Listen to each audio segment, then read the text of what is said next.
Now the life of Sarah amounted to 127 years, and Sarah died in the city of Arbach, that is in the lowland, that is Hebron, in the land of Canaan. And Abraham went to mourn for Sarah and to grieve.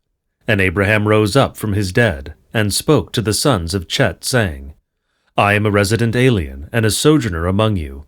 Therefore give me possession of a burying place among you, and I shall bury my dead away from me.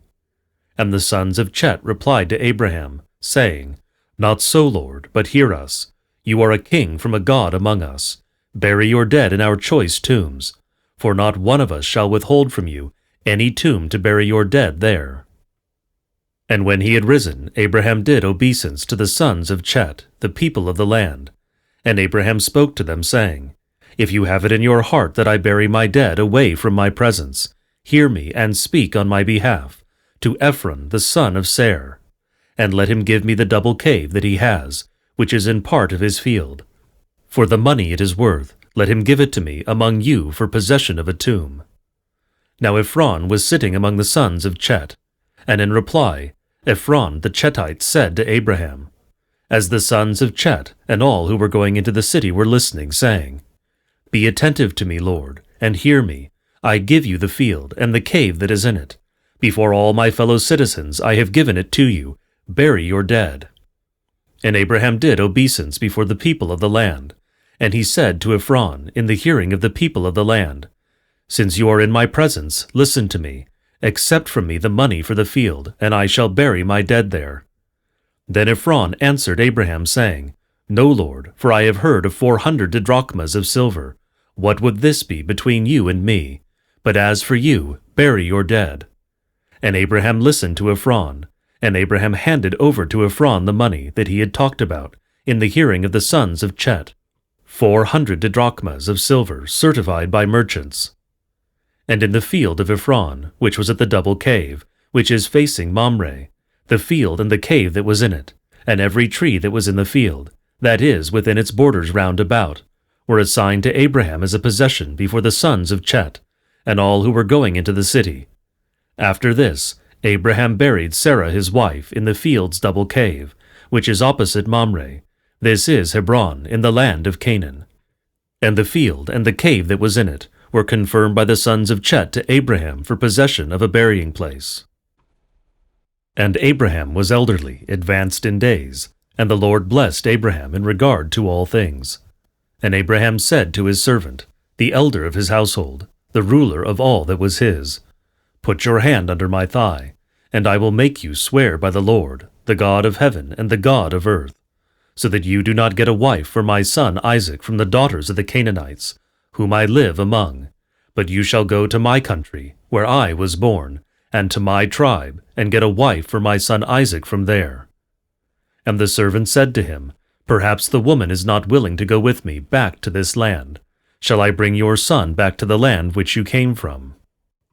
But Abraham said to him, Take heed to yourself, do not bring my son back there. The Lord, the God of heaven and the God of earth, who took me from my father's house, and from the land where I was born, who spoke to me and swore to me, saying, To you I will give this land, and to your offspring. He will send his angel ahead of you, and you shall take a wife for my son Isaac from there. If, however, the woman does not wish to go with you to this land, you will be clear of this oath. Only do not bring my son back there. And the servant put his hand under the thigh of Abraham his lord, and swore to him concerning this matter. Then the servant took 10 camels from his lord's camels, and some of all his lord's goods, with himself, and when he had risen, he went to Mesopotamia, to the city of Nahor. And he allowed the camels to rest outside the city beside the well of water toward evening, when the women who fetch water go out. And he said, O Lord God of my lord Abraham, prosper the way before me today, and do mercy with my lord Abraham. Here I stand by the spring of water, and the daughters of those who live in the city are coming out to draw water. And it shall be that the maiden to whom I should say, Incline your jar to me in order that I may drink, and she should say to me, Drink, and I will water your camels until they stop drinking. This one you prepared for your servant Isaac. And by this I shall know that you did mercy toward my lord Abraham. And it came about, before he had finished speaking in his mind, that then, look, Rebekah, who was born to Bethuel, son of Milcah, the wife of Nahor, and he was Abraham's brother, was coming out with her water jar on her shoulders. Now the maiden was very beautiful in appearance. She was a maiden. No man had known her. So then going down to the spring she filled her jar and came up. Then the servant ran up to meet her and said, Give me a little water to drink from your jar. And she said, Drink, Lord. And she hurried and lowered the jar upon her arm, and gave him a drink, until he stopped drinking. And she said, I will fetch water for your camels also, until they all have drunk. And she hurried and emptied the jar into the watering trough, and ran again to the well to draw and fetched water for all the camels. Now the man was observing her closely, and was keeping silent to learn whether or not the Lord had prospered his journey. And it came about, when all the camels had stopped drinking, that the man took gold earrings, a drachma each in weight, and 2 bracelets for her arms, their weight being 10 gold pieces. And he questioned her and said, Whose daughter are you? Tell me, is there room at your father's place for us to lodge? And she said to him, I am a daughter of Bethuel, the son of Milcah, whom she bore to Nahor. And she said to him, We have both straw and fodder in abundance, and a place to lodge. And the man, being content, did obeisance to the Lord, and said, Blessed be the Lord, the God of my lord Abraham, who has not left behind righteousness and truth from my lord. Me the Lord has prospered on the way to the house of my lord's kinsman. And running off, the girl brought news to her mother's house about these matters. Now Rebekah had a brother whose name was Laban, and Laban ran out to the man at the spring. And it came about, as soon as he saw the earrings and the bracelets on his sister's arms, and when he heard the words of his sister Rebekah as she was saying, Thus the man has spoken to me, that then he went to the man, as he stood by the camels at the spring, and said to him, Here, come in. Blessed be the Lord. Why do you stand outside? As for me, I have prepared the dwelling and a place for the camels. Then the man came into the dwelling and unloaded the camels.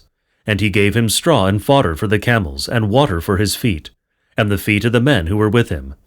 And he set bread loaves before them to eat. And he said, I will not eat until I have spoken my piece. And they said, Speak on.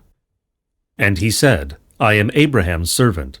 Now the Lord has greatly blessed my lord, and he has been exalted, and he has given him sheep and calves and silver and gold, and male and female slaves, camels and donkeys. And Sarah my lord's wife bore 1 son to my lord, after he had grown old, and he gave him as much as he had. And my lord administered an oath to me, saying, You shall not take a wife for my son from the daughters of the Canaanites, whom I am living among in their land. But you shall go to my father's house, and to my tribe, and get a wife for my son from there. Then I said to my lord, Perhaps the woman will not go with me.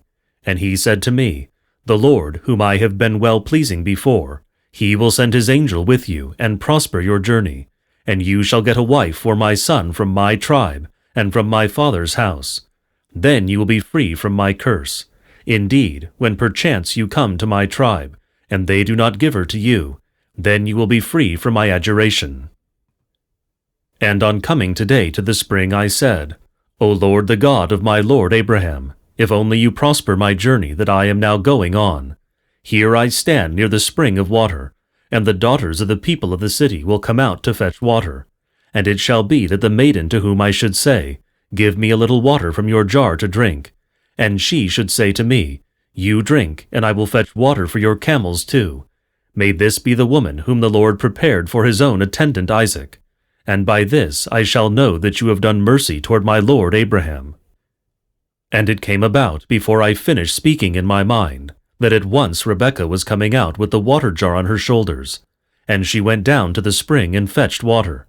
Then I said to her, Give me a drink. And hurriedly she let down the jar from herself and said, You drink, and I will water your camels. And I drank, and she watered my camels. And I asked her and said, Whose daughter are you? I am a daughter of Bethuel, Nahor's son, said she, whom Milcah bore to him. And I put the earrings on her, and the bracelets around her arms. Then, being content, I did obeisance to the Lord, and blessed the Lord, the God of my lord Abraham, who had prospered me on the way of truth to obtain the daughter of my lord's kinsman for his son. So if you are going to do mercy and righteousness toward my lord, tell me. But if not, tell me, in order that I may turn to the right hand or to the left." Then Laban and Bethuel said in reply, "This ordinance has come from the Lord. Therefore we shall not be able to speak against you bad for good. Look, Rebekah is before you. Take her, leave quickly, and let her be wife to your lord's son, as the Lord has spoken." Now it came about, when the servant of Abraham heard their words, that he did obeisance upon the ground to the Lord. And when the servant had brought out articles of silver and gold and clothing, he gave them to Rebekah, and he gave gifts to her brother and mother. And he and the men who were with him ate and drank, and they went to bed. And when he rose in the morning, he said, "Send me away, in order that I may depart to my lord." And her brothers and mother said, "Let the maiden remain with us about 10 days, and after that she shall depart." But he said to them, "Do not detain me, and the Lord has prospered my journey. Send me away, in order that I may depart to my lord." Then they said, "Let us call the girl and ask her mouth." And they called Rebekah and said to her, "Will you go with this man?" And she said, "I will go." And they sent away their sister Rebekah and her possessions, and Abraham's servant and those with him. And they blessed their sister Rebekah and said to her, "You are our sister. Become thousands of myriads, and let your offspring gain possession of the cities of their adversaries." Then Rebekah and her maids, when they had risen, mounted the camels and went with the man, and taking along Rebekah, the servant departed. Now Isaac used to go through the wilderness over against the well of the appearance, but he was dwelling in the land that is toward the southwest. And Isaac went out toward evening to meditate in the plain, and looking up with his eyes he saw camels coming. And Rebekah, looking up with her eyes, saw Isaac and leaped down from the camel, and said to the servant, "Who is that man who is walking on the plain to meet us?" And the servant said, "This is my lord." Then taking her light summer garment she threw it around herself. And the servant recounted to Isaac all the matters that he had carried out. Then Isaac entered into his mother's house and took Rebekah, and she became his wife, and he loved her. And Isaac was comforted concerning his mother Sarah. Now Abraham again took a wife, whose name was Keturah, and she bore him Zembran, and Yeksan, and Madan, and Madiam, and Yezbok, and Soya. And Yeksan was the father of Sabah, and Timon, and Didan. And the sons of Didan were Aguel, and Nabdil, and Asuraim, and Latsuaim, and Lumiim. And the sons of Madaim, Gaipher, and Apher, and Henoch, and Abira, and Elraga. These all were the sons of Keturah. And Abraham gave all his possessions to his son Isaac, and to the sons of his concubines Abraham gave gifts. And while he was still living, he sent them away from his son Isaac, eastward to the east country. Now these are the years of the days of the life of Abraham that he lived, 175 years, and breathing his last, Abraham died at a good old age, an old man and full of days, and was added to his people. And his sons Isaac and Ishmael buried him in the double cave in the field of Ephron, the son of Ser, the Chetite, which is opposite Mamre, the field and the cave that Abraham acquired from the sons of Chet. There they buried Abraham and his wife Sarah. And it came about after Abraham died, that God blessed his son Isaac, and Isaac settled by the well of the appearance. Now these are the generations of Ishmael, Abraham's son, whom Hagar, Sarah's slave girl, bore to Abraham. And these are the names of the sons of Ishmael, by the names of his clans: Nabaioth, the firstborn of Ishmael, and Kedar, and Nabdil, and Masam, and Mazma, and Idumah, and Massa, and Kodad, and Timon, and Jetur, and Naphis, and Kedma. These are the sons of Ishmael, and these are their names in their tents and in their encampments, 12 rulers according to their nations. And these are the years of the life of Ishmael, 137 years, and breathing his last, he died and was added to his kin. Now he settled from Hahulat to Saur, which is facing Egypt, until one comes to the Assyrians. He settled facing all his kinfolk. And these are the generations of Isaac, Abraham's son. Abraham was the father of Isaac. Now Isaac was 40 years of age when he took Rebekah, daughter of Bethuel, the Syrian of Mesopotamia, sister of Laban the Syrian, as a wife for himself. And Isaac petitioned the Lord concerning his wife Rebekah, because she was barren, and God heard him. And his wife Rebekah became pregnant. And the children were cavorting within her, and she said, If it is thus going to be with me, why do I have this? Then she went to inquire of the Lord, and the Lord said to her, 2 nations are in your womb, and 2 peoples from your uterus shall be divided, and a people shall excel over a people, and the greater shall be subject to the lesser. And the days for her to give birth were completed, and she had twins in her uterus, and the firstborn son came out red all over like a hairy hide. Then she named his name Esau, and afterward his brother came out, with his hand gripping Esau's heel, and she called his name Jacob. Now Isaac was 60 years of age when Rebekah bore them. So the boys grew up, and Esau was a man who knew how to hunt, a rustic, while Jacob was a simple man living at home. And Isaac loved Esau, because his game was food for him. Rebekah, however, loved Jacob. Now Jacob cooked a stew, and Esau came from the plain languishing. And Esau said to Jacob, Give me a taste of this red stew, for I am languishing. Therefore his name was called Edom. And Jacob said to Esau, Sell to me today your right of primogeniture. And Esau said, Look, I am going to perish, and why do I have these rights of primogeniture? And Jacob said to him, Swear to me today. And he swore to him, and Esau sold the rights of primogeniture to Jacob. And Jacob gave Esau bread and lentil stew, and he ate and drank, and getting up he went away. And Esau trivialized the rights of primogeniture.